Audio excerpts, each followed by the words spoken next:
এই মুহূর্তের সবথেকে বড় খবর, ক্রমশ কাছে আসছে ঘূর্ণিঝড় রেমাল। ভণ্ড হতে পারে রাজ্যের ষষ্ঠ দফার ভোট গ্রহণ।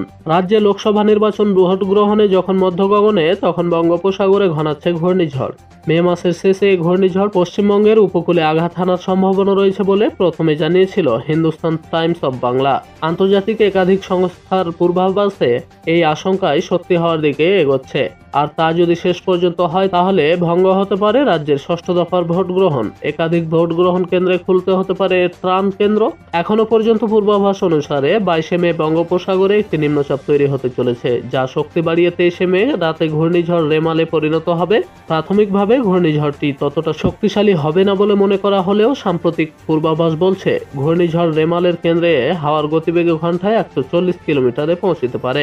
প্রাথমিকভাবে ঘূর্ণিঝড়টি উড়িষ্যা, অন্ধ্রপ্রদেশের সীমানা দিয়ে ভূভাগে প্রবেশ করতে পারে বলে পূর্বাভাস দেওয়া হলেও সময় যত কেটেছে তত পূর্ব দিকে সরছে ঘূর্ণিঝড়ের পথ। রবিবার বিকেলের পূর্বাভাসে জানানো হয়েছে 25 মে মধ্যরাতে উড়িষ্যার পারাদ্বীপের কাছাকাছি কোনো জায়গা দিয়ে ভূভাগে প্রবেশ করতে পারে ঘূর্ণিঝড় রেমাল কেন্দ্রটি।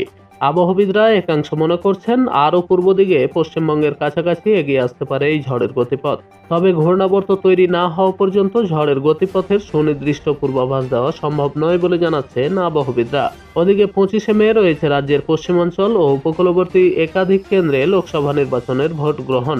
বর্তমান পূর্বাভাস অনুসারে ঘূর্ণিঝড়ের সব থেকে বেশি প্রভাব পড়তে পারে ওই এলাকাগুলিতে। উপকূলবর্তী এলাকাগুলিতে ঘন্টায় 100 কিলোমিটার বেগে ঝোড়ো হাওয়া বইতে পারে। সঙ্গে 2 মেদিনীপুর, ঝাড়গ্রাম, হাওড়া, কলকাতা, উত্তর ও দক্ষিণ 24 পরগনার একাংশে প্রবল বর্ষণের সম্ভাবনা রয়েছে।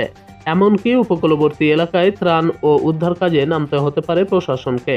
স্থানীয়দের উদ্ধার করে রাখতে হতে পারে স্কুল ও ত্রাণ কেন্দ্রগুলিতে, যার অনেকগুলি হয় ভোট কেন্দ্র, নয়তো কেন্দ্রীয় বাহিনী জওয়ানরা সেখানে রয়েছেন। দুর্যোগপূর্ণ পরিবেশে ভোট গ্রহণ তো দূরে থাক, বাড়ি থেকে বেরোনোর উপরও নিষেধাজ্ঞা জারি করতে পারে আবহাওয়া দপ্তর।